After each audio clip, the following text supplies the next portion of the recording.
2025년 기초연금 부부감액제 폐지되나? 65세 이상 필수 시청 대선 공약 3가지. 오늘은 매달 최소 13만 2천 원, 연간 무려 158만 4천 원을 잃고 계신 부부 어르신들의 이야기를 꼭 들려드려야겠습니다. 네, 맞습니다. 지금 이 순간에도 수백만 부부 어르신들이 단지 함께 산다는 이유 하나만으로 정부로부터 차별을 받고 있습니다. 저는 이 문제를 처음 알게 되었을 때 정말 충격을 받았습니다. 그리고 더 많은 분들이 이 사실을 알아야 한다고 생각했습니다. 먼저 기초연금이 무엇인지 간단히 설명드리겠습니다. 기초연금은 만 65세 이상 어르신 중 소득 하위 70%에게 매달 지급되는 생활지원금입니다. 2024년 기준으로 매달 최대 33만 원을 받을 수 있습니다.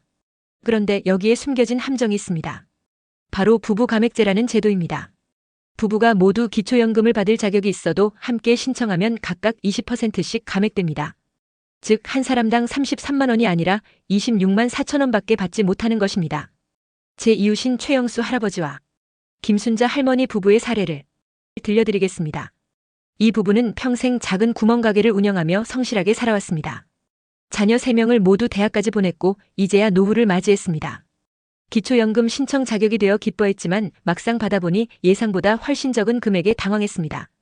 각자 33만 원씩 총 66만 원을 받을 줄 알았는데 실제로는 52만 8천 원만 받게 된 것입니다. 매달 13만 2천 원, 1년이면 158만 4천 원을 날리는 셈입니다. 최 할아버지는 이렇게 말씀하셨습니다. 내가 혼자 살았으면 33만 원을 온전히 받았을 텐데 아내와 함께 산다고 깎는다니 이해가 안 됩니다. 부부가 함께 사는 게 죄입니까? 오히려 나라에서는 독거노인이 늘어난다고 걱정하면서 정작 부부가 함께 살면 벌을 주는 거 아닙니까? 실제로 이런 불합리한 제도 때문에 일부러 이혼을 고민하는 노인 부부들이 늘고 있습니다. 통계청 자료에 따르면 65세 이상 황혼 이혼이 최근 5년간 매년 15%씩 증가하고 있는데 이 중 상당수가 경제적 이유라고 합니다. 50년 넘게 함께 살아온 부부가 단지 돈 몇 푼 때문에 갈라서야 한다니 정말 가슴 아픈 현실입니다. 그런데 더 충격적인 사실이 있습니다. 이 부부 감액제는 헌법상 평등권에 위배될 소지가 매우 큽니다. 대한민국 헌법 제11조는 모든 국민은 법 앞에 평등하다고 명시하고 있습니다. 또한 제36조는 혼인과 가족생활은 개인의 존엄과 양성의 평등을 기초로 성립되고 유지되어야 하며 국가는 이를 보장한다고 규정하고 있습니다. 그런데 부부라는 이유로 기초연금을 감액하는 것은 명백한 차별이자 헌법 정신에 어긋나는 것입니다. 실제로 지난해 국가인권위원회에서도 이 문제를 검토한 결과 부부 감액제는 혼인을 이유로 한 차별이라는 의견을 냈습니다. 여성가족부의 연구보고서에서도 성평등 원칙에 어긋나는 제도라는 결론이 나왔습니다. 하지만 아직도 정부는 재정 부담을 이유로 이 제도를 고수하고 있습니다. 그렇다면 정말 재정이 문제일까요? 부부 감액제를 폐지하면 연간 약 2조 원의 추가 예산이 필요하다고 합니다. 큰 돈처럼 보이지만 우리나라 전체 예산 600조 원의 0.3%에 불과합니다. OECD 국가들과 비교해보면 더욱 명확해집니다. 한국의 GDP 대비 노인복지 지출은 3.1%로 OECD 평균 6.5%의 절반에도 못 미칩니다. 독일은 8.2%, 프랑스는 9.1%, 일본은 7.3%입니다. 우리나라가 진정한 선진국이 되려면 노인복지 예산을 늘리는 것은 당연한 일입니다. 더 중요한 건 이것이 단순한 지출이 아니라는 점입니다. 한국은행의 연구 결과에 따르면 기초연금 1원을 지출하면 경제 전체적으로 1.32원의 생산 유발 효과가 발생한다고 합니다. 어르신들은 기초연금의 95% 이상을 즉시 소비에 사용하기 때문에 내수 진작 효과가 매우 큽니다. 동네 마트, 식당, 병원, 약국 등 지역 경제가 살아나는 것입니다. 그런데 왜 이런 불합리한 제도가 만들어졌을까요? 부부 감액제는 2008년 기초노령연금이 도입될 때부터 시작되었습니다. 당시 정부는 부부가 함께 살면 1인 가구보다 생활비가 적게 든다는 이유를 들었습니다. 하지만 이는 현실과 동떨어진 주장입니다. 서울시 생활물가지수 조사에 따르면 2인 가구의 1인당 생활비는 1인 가구의 85% 수준입니다. 즉 20% 감액은 지나치게 과도한 것입니다. 더욱이 노인 가구의 특성을 전혀 고려하지 않았습니다. 노인 부부는 대부분 의료비 지출이 많습니다. 국민건강보험공단 자료에 따르면 65세 이상 노인의 1인당 연간 의료비는 450만 원으로 전체 평균의 3.5배입니다. 부부가 함께 살면 의료비가 줄어들까요? 오히려 서로를 돌보느라 더 많은 비용이 듭니다. 그럼 다른 나라는 어떨까요? 일본의 경우 배우자가 있어도 기초연금을 감액하지 않습니다. 독일도 마찬가지입니다. 캐나다는 오히려 부부에게 추가 수당을 지급합니다. 한국만 유독 부부를 차별하는 것입니다. 이는 국제적으로도 매우 이례적인 제도입니다. 이제 희망적인 소식을 전해드리겠습니다. 2024년 6월 3일 우리에게 이 불합리한 제도를 바꿀 절호의 기회가 찾아옵니다. 바로 대통령 선거입니다. 현재 주요 후보들이 이 문제에 대한 공약을 속속 발표하고 있습니다. 어 후보는 부부 감액제 완전 폐지를 공약했습니다. 이렇게 되면 부부도 각각 33만 원씩 온전히 받을 수 있게 됩니다.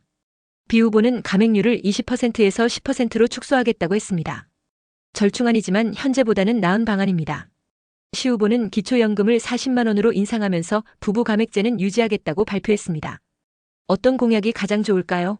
당연히 완전 폐지가 가장 이상적입니다. 하지만 더 중요한 것은 여러분의 목소리입니다. 정치인들은 표를 의식합니다. 65세 이상 유권자는 전체의 22%를 차지하며 투표율도 80%를 넘어 다른 연령대보다 훨씬 높습니다. 여러분의 한 표 한 표가 정책을 바꿀 수 있는 힘이 있습니다. 실제로 변화의 조짐이 보이고 있습니다. 작년 한 해 동안 부부 감액제 관련 민원이 전년 대비 350% 증가했습니다. 전국 각지에서 서명 운동이 벌어지고 있고 이미 15만 명이 넘는 어르신들이 참여했습니다. 언론에서도 이 문제를 집중 보도하기 시작했습니다. 제 친구 박정혜 씨의 이야기를 들려드리겠습니다. 박 씨는 처음에는 나 하나 목소리 낸다고 뭐가 바뀌겠어라고 생각했다고 합니다. 하지만 우연히 지역 노인회에서 진행하는 서명운동에 참여한 후 생각이 바뀌었습니다. 이렇게 많은 사람들이 같은 생각을 하고 있구나. 우리가 힘을 합치면 정말 바꿀 수 있겠구나라고 느꼈다고 합니다. 박 씨는 이제 적극적인 활동가가 되었습니다.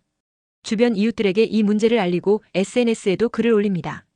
심지어 딸과 아들에게도 부탁해서 젊은 세대들에게도 알리고 있습니다. 우리 세대만의 문제가 아니에요. 지금 40대에서 50대도 언젠가는 겪을 문제입니다.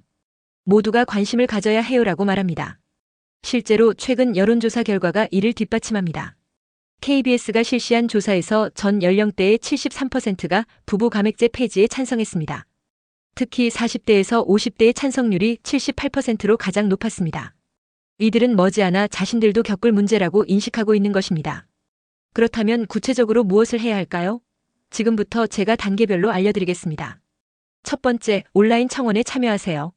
청와대 국민청원 사이트에 기초연금 부부 감액제 폐지 청원이 올라와 있습니다. 스마트폰이나 컴퓨터로 간단히 참여할 수 있습니다. 자녀나 손주들에게 부탁해도 좋습니다. 이미 21만 명이 참여했지만 30만 명을 목표로 하고 있습니다. 인원이 많을수록 정치권의 관심을 끌 수 있습니다. 두 번째, 주변에 알리세요. 가족, 친구, 이웃에게 이 문제를 설명해 주세요. 많은 어르신들이 아직도 이 사실을 모르고 있습니다. 나도 당하고 있었구나라고 깨닫는 분들이 많습니다. 특히 자녀들에게 꼭 알려주세요. 젊은 세대의 지지가 있어야 정책 변화가 더 빨라집니다. 세 번째, 지역구 국회의원에게 연락하세요. 전화, 이메일, 직접 방문 등 방법은 다양합니다. 우리 지역 어르신들이 이 문제로 고통받고 있다. 대선 공약에 반드시 포함시켜달라고 요구하세요. 실제로 최근 한 의원실에서는 민원이 쇄도해서 당 차원에서 논의하기로 했다고 밝혔습니다. 네 번째, 언론에 제보하세요. 여러분의 구체적인 사례를 언론사에 보내주세요. 실명을 밝히기 부담스러우면 익명도 가능합니다. 최근 한 방송사에서 부부 감액제로 인한 황혼 이혼 사례를 보도한 후 큰 반향을 일으켰습니다. 여러분의 이야기가 세상을 바꿀 수 있습니다. 다섯 번째, 지역 노인회나 시민단체 활동에 참여하세요. 전국 노인단체 연합회, 대한노인회 등에서 조직적인 운동을 펼치고 있습니다. 혼자서는 어렵지만 함께하면 큰 힘이 됩니다. 서명운동, 캠페인, 토론회 등 다양한 활동이 진행 중입니다. 시간이 얼마 남지 않았습니다. 지금이 2025년 5월이니 대선까지 보름 정도입니다. 긴급합니다. 지금 이 순간에도 매일 1만 명 이상의 어르신들이 기초연금을 새로 신청하고 있습니다.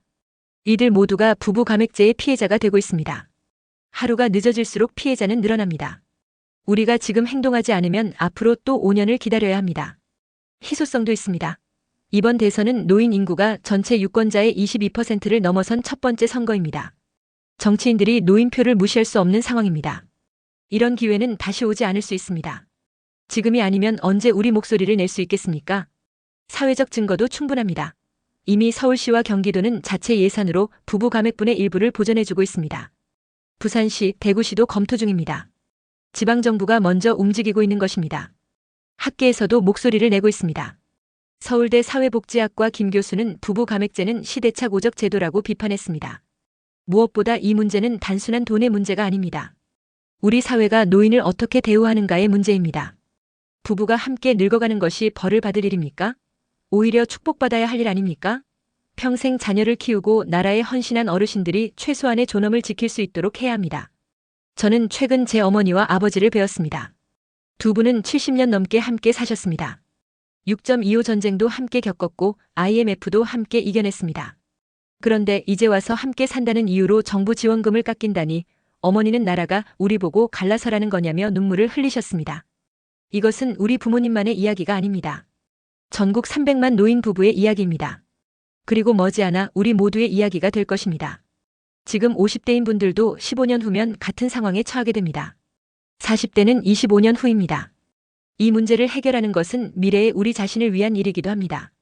데이터로 다시 한번 정리해드리겠습니다. 현재 기초연금 수급자는 약 600만 명이며 이중 부부 수급자는 300만 명입니다. 매달 13만 2천원씩 감액되므로 전체적으로 매달 3,960억 원, 연간 4조 7,520억 원이 부당하게 삭감되고 있는 것입니다. 이는 어르신들의 주머니에서 정부가 빼앗아가는 돈입니다. 비유하자면 이렇습니다. 식당에 혼자 가면 김치를 한 접시 주는데 부부가 함께 가면 1.6접시만 준다고 생각해보세요. 말이 됩니까? 도서관에 혼자 가면 책을 10권 빌릴 수 있는데 부부가 함께 가면 8권씩만 빌릴 수 있다면 어떻습니까? 황당하지 않습니까? 그런데 기초연금은 지금 이런 일을 하고 있는 것입니다. 구체적인 성공 사례도 있습니다. 2019년 제주도는 도민들의 요구에 따라 자체적으로 부부 감액분을 보전하기 시작했습니다. 도민들의 지속적인 민원과 도의회의 노력이 결실을 맺은 것입니다. 제주도가 할 수 있다면 전국적으로도 가능합니다. 또 다른 사례는 2017년 기초연금 인상입니다. 당시 시민단체들이 연합해서 기초연금 30만 원 인상운동을 벌였습니다. 처음에는 불가능해 보였지만 100만 명 서명을 모으고 지속적으로 요구한 결과 실제로 20만 원에서 25만 원으로 다시 30만 원으로 인상되었습니다. 우리가 힘을 합치면 바꿀 수 있다는 증거입니다. 이제 마지막으로 중요한 포인트를 정리해드리겠습니다. 1. 현재 기초연금 부부 감액제로 인해 부부는 매달 13만 2천 원, 연간 158만 4천 원의 피해를 보고 있습니다. 이는 전체 기초연금의 20%에 해당하는 큰 금액입니다. 2. 이 제도는 헌법상 평등권과 혼인의 자유를 침해하는 위헌적 요소가 있으며 국제적으로도 매우 이례적인 차별 정책입니다. 3. 2024년 6월 3일 대선은 이 문제를 해결할 절호의 기회입니다.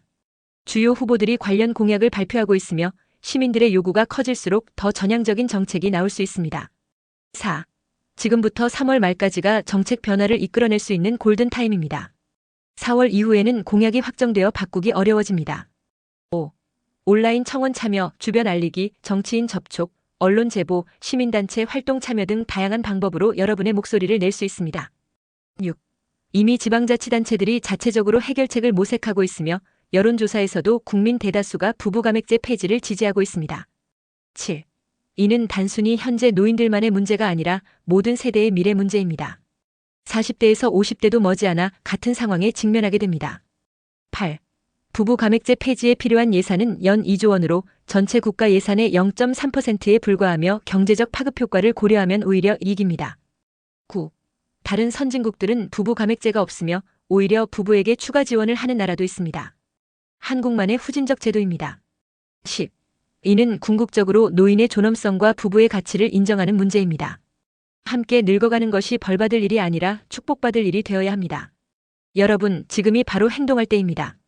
오늘 당장 한 가지라도 실천해주세요. 주변의 한 명에게라도 이 이야기를 전해주세요. 온라인 청원에 참여해주세요. 지역구 의원에게 전화 한 통이라도 해주세요. 작은 행동들이 모여 큰 변화를 만듭니다. 우리는 충분히 기다렸습니다. 더 이상 참을 수 없습니다. 6월 3일, 그날이 우리 노년의 삶을 바꾸는 역사적인 날이 될 수 있도록 함께 힘을 모읍시다. 부부가 함께 사는 것이 진정한 행복이 되는 그날까지 우리는 멈추지 않을 것입니다. 여러분의 한 표가, 여러분의 목소리가, 여러분의 행동이 변화를 만듭니다. 지금 시작하세요. 내일은 너무 늦습니다. 오늘, 바로 지금이 그 시작입니다. 함께 해주십시오. 감사합니다.